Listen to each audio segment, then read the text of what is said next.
સિહોર નાગરિક સહકારી બેંક લિમિટેડની હીરક જયંતિ મહોત્સવ કેન્દ્રીય રાજ્ય કૃષિ મંત્રી જીતુભાઈ વાઘાણીના અધ્યક્ષસ્થાને યોજાયો.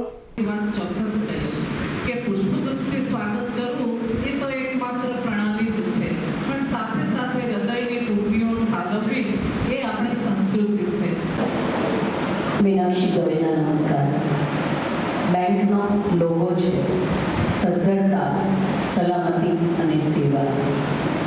1966થી શરૂ થયેલી આ બેંક આજે એની 60 વર્ષની ષષ્ઠીપૂર્તિ ઉજવણી કરવા જઈ રહી છે.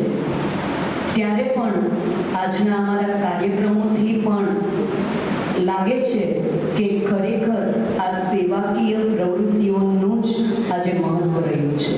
એ પણ આજે ગેરહાજર છે. એમનો પણ આ કાર્યક્રમને શુભેચ્છા સંદેશ મળે છે. મામલતદાર શ્રીનો પણ શુભેચ્છા સંદેશ છે. પીઆઈ શ્રીનો પણ શુભેચ્છા સંદેશ છે. ચેરમેન શ્રી ભાવનગર નાગરિક નિવૃત્ત કર્મચારીઓના ચહેરા પણ દેખાય છે. ઘણું બધું તમે લોકોએ કામ કર્યું છે એટલે આજે તમને પણ ખૂબ આનંદ અને ઉલ્લાસ થતો હશે.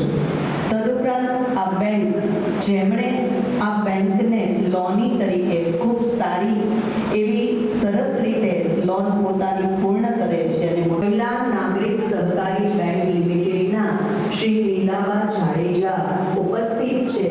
તેમનું સન્માન કરવા માટે હું ભાવનાબેન કળતિયાને વિનંતી કરીશ કે તે નીલાબા જાડેજાનું સન્માન કરી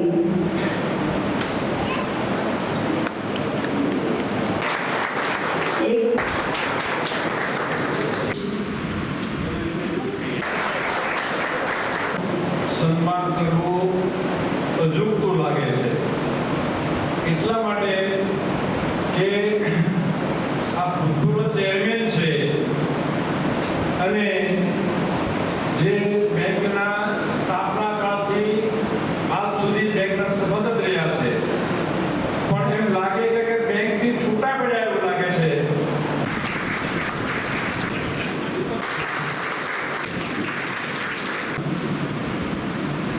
અમે સહજ જઈ પણ એનાથી વિશેષ વાત કરવા માંગુ છું. આ બેંકના 60 વર્ષ નિમિત્તે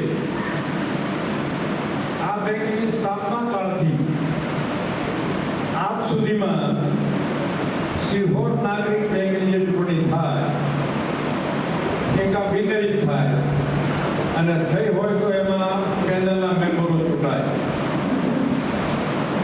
એક વખતે વર્ષો થઈ ગયા શશિકાંતભાઈ પેનલની સામેના ઉમેદવાર હતા.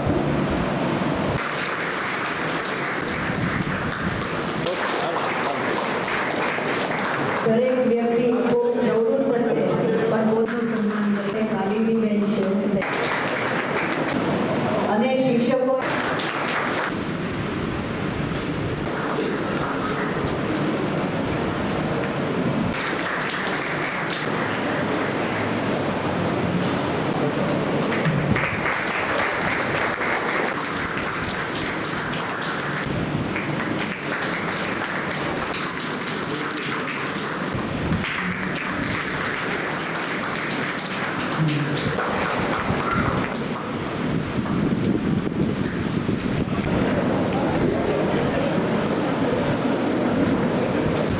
એવા શ્રી જીતુભાઈ વાઘાણીનું સિહોર નાગરિક સહકારી બેંક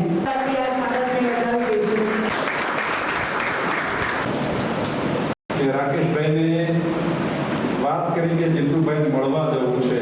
આપણા આ બેંકનું 60 વર્ષનું જે સમારંભ છે એમાં એ આપના આજે મુખ્ય અતિથિનું સ્થાન શુભાવે. પણ રાકેશભાઈએ ત્યાં જવાને બદલે અહીંથી જ વ્યવસ્થા કરી દીધી અને એમ કહીશ કે આપણા જે ભાવનગર જિલ્લાના પ્રતિનિધિ છે, વિશેષ તો એમ છે કે આપણા સિહોર તાલુકાના છે. આપણે બધાને ગમે તે પ્રશ્ન જિલ્લાનો હોય, એ અલગનો હોય, કોઈ શિક્ષણનો હોય કે કોઈ પણ હોય, તો વિના સંકોચે એમની પાસે કોઈ પણ માણસ પહોંચી જાય અને એ પ્રશ્નનું સમાધાન થઈ જાય. આજ આપણું ભવિષ્ય છે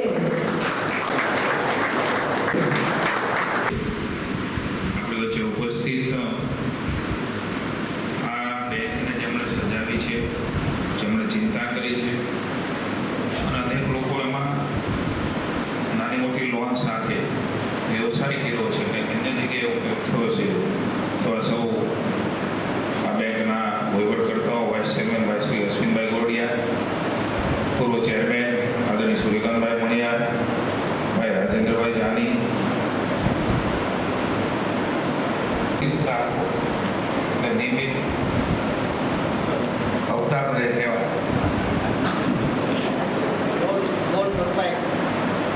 સૌથી જૂના 5 સભાસદો એ પણ હાજર હતા. કેટલા વર્ષ જૂના સભાસદો?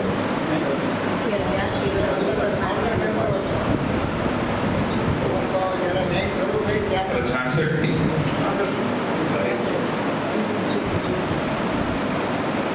અને કાર્યરત સંસ્થાઓમાં શિક્ષણ ક્ષેત્રે મેં કહ્યું એમ અલગ અલગ વિદ્યાર્થીઓનું જે સન્માન સમારોહ મને એવું લાગે છે કે આ બેંકમાં આ કંઈક વિશિષ્ટ રીતે કહી શકાય એવો કાર્યક્રમ છે.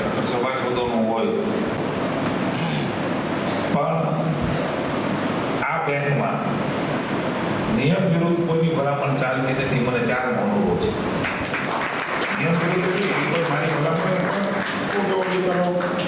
લોન જોતી હોય અથવા તો કંઈક મુશ્કેલીમાં હોય એટલે તરત જ સ્પષ્ટ મને નિયમ બતાવી દેતા કે આમાં અમે બેંક અને ત્યારે જ બેંક સચવાયો, બાકી બેંક હશે કોઈની ભલામણ કે કોઈની ઓળખાણ કે કોઈ સદાન તો બેંકોની સ્થિતિ એટલું પોડી થાય અને ઉઠવા પર આમાં આવી જાય. પણ આ બેંકે એવું કહેવા નિયમો જે આજે છે સમજવા એ બધા આ નિયમો સહકારી બેંકોમાં ખાસ કરીને પરિસ્થિતિ બગડતી ગઈ. જાણે જાણે કેટલાક પોતાના અંગત હિત માટે ડિરેક્ટરોના, કેટલાક કંઈક જાણે અજાણે મદદ કરવાના ભાવથી, બધાનો ભાવ કદાચ ખરાબ ન હોઈ શકે પણ ઈચ્છા થાય એ રીતે લોન દેવાથી ત્યારની આ બેંક 66માં છે.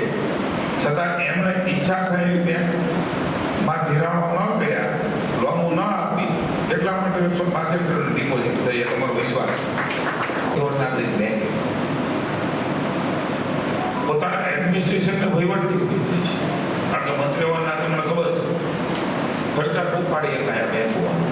એડમિનિસ્ટ્રેશનનો ખર્ચો, વહીવટનો ખર્ચો, કારણ કે સીધી તો આમાંથી ઉપાડી ન શકાય એટલે એના અન્ય રીતે પગ કરી લઈ જવાના હોય. પણ આ વહીવટદારોએ, બેંકના ડિરેક્ટરોએ, બેંકના ચેરમેનોએ એ પ્રથાથી દૂર રહ્યા ને એટલે 165 કરોડ એમાં જમા થયેલા નથી. અમારી પાસે આવતા હોય બધી માહિતીઓ કે એક ચેરમેન હોય ત્યારે 2 કરોડ રૂપિયાનો એડમિનિસ્ટ્રેશનનો ખર્ચો હોય, બીજો બદલાય એટલે 4 કરોડનો થઈ જાય. મને યાદ છે 2-5 હજાર રૂપિયા જો મળતો હોય ને ધિરાણ એ મોટું ગણાય. આ શિવાના આ વાસ્તવિકતા ત્યારે આપણને નાનું દેખાય. એ વખતે એના વહીવટમાં, એની વ્યવસ્થામાં, એના પોતાના ધંધા રોજગારમાં એ લઈને એમાંથી આગળ આવેલા શિવના લોકોને હું એમ પૂછું છું કે ભાઈ ગોતો હશે ઓછી મળતું હોય ત્યાંથી ટકાવારી ન જઈએ આપણે. બેંકનો ધિરાણ ઓછી ટકાવારી હોય પણ ન દેતું હોય ત્યારે આ બેંકે આપણી ઉપર વિશ્વાસ રાખીને ધિરાણ આપ્યું અને એના આધાર ઉપર આપણે આપણી વ્યવસ્થામાં આપણા કુટુંબને એને રોજગારી આપણે લઈ શક્યા, આપણે કોઈને ખવડાવી શક્યા. એમાં બેંકનો આભાર આપણે ભૂલી ન શકાય. હું પૂછું આવા લોકોને શોધી ના બેંકે મદદ કરી હોય ત્યારે ક્યાં છે? અથવા મોટી રકમ પણ આપતા હોય. મને હમણાં વાત કરતા હતા સુરેગામમાં તાલુકાની સિટી બેંક હોય પ્રબંધ અને મહાનગરમાં એની શાખા ખુલી હોય એ આ પહેલી બેંક છે એવું લખ્યું કે બધા બોલતા 2 શાખા તમે ખોલો તો ખરા પણ ખોલ્યા પછી ગામવાળા શિવરની શાખને કારણે તમે ન્યાય ખાતા ખોલાવે નમો આવે. મારી સમજદારી માટે મને કામ લાગશે. કારણ કે આવી ઓછી બેંકો અને હવે તો માનની મોદી સાહેબના નેતૃત્વની અંદર માનની અમિતભાઈ સહકારિતા વિભાગ હમણાં જ્યોતિ મામાના 75 વર્ષમાં કદાચ તમે બધા ગયા છો. મારે નહોતું હોવાનું, કામમાં હતો એટલે મેં ના પાડી હતી. પણ જે પ્રકારે અમિતભાઈ વ્યવસ્થા કરી છે કોઓપરેશન એમોંગ કોઓપરેટિવ એટલે આપણી સહકારિતાની બધી કામો એ સહકારિતામાં જ રહે, એનો પૈસો સહકારિતામાં જ એનો મુખ્ય હેતુ. અને એના થકી આપણી સહકારી બેંકો, સહકારી મંડળીઓ, કારણ કે ઓપોર્ચ્યુનિટી ખૂબ છે. તમે નાનો પ્લાન્ટ શરૂ કરી શકો. આપણા ગામમાં બેઠા છીએ, ગામડામાં એક બધું લઈ જવાના છે. એનું ખાતર છાણ 1 રૂપિયા કિલો આપણી ડેરી બનાસ બેંક કરી રહી છે, સામેથી લઈ જાય છે. એટલે નવું રિવોલ્યુશન તરફ જઈ શકીએ એ પ્રકારના ઓપ્શન છે. પ્રાકૃતિક ખેતીમાં એ સીધું 600 રૂપિયા ખાતર લેવા જ છે. 100 મેટ્રિક ટનનો પ્લાન્ટ છે, 300 મેટ્રિક ટનનો પ્લાન્ટ નાખ્યો. રાજ્ય સરકારે સહકારિતા ધોરણે કોઈ નક્કી કરે તો બજેટમાં અમે 60 કરોડ રૂપિયાની જોગવાઈ રાખી છે. અમે સહાય કરવાના છીએ. બીજું જીએસસી બેંક અને અન્ય જે વ્યવસ્થાઓ છે, જાયકા પણ એમાં પૈસા આપે છે સંપૂર્ણ ગ્રામ, અને એમાં આપણે આપણા ભાવથી ગેસ પણ વેચી શકીએ. એ ખૂબ વિશ્વસનીયતા તરીકે ખૂબ વિશ્વાસ સમાજ જીવનની અંદર સભાસદોનો અને અન્ય લોકોનો એમ પ્રસ્થાપિત કર્યો છે. એ લોકોએ ઘણું સહન કર્યું છે. એટલે અત્યાર સુધીના જે વ્યવસ્થાપકો છે અને ત્યારના છે એમને હું મંત્રી તરીકે અભિનંદન આપું છું. આ કામ સહેલું નથી, કારણ કે બેંકને એક વ્યવસ્થિત રીતે ચલાવીને નફો કરતી રાખવી, ડિપોઝિટરો કે આપણામાં થાપણ મૂકી જાય. આ ખાસ આપણે જીતુભાઈને ધ્યાન દોરું છું કે અમારા સૌના બેંકના સૌથી પહેલા પ્રમુખ અમારા આદરણીય નગર શેઠ સરસ જયંતિભાઈ મહેતા, બીજા પ્રેમચંદભાઈ તો કદાચ નજીકથી ઓળખતા હશો, સરકારની બાજુ બેઠા છે, પણ ત્યારથી માંડીને આજ સુધી 1966 થી લઈને આ 2026 સુધીમાં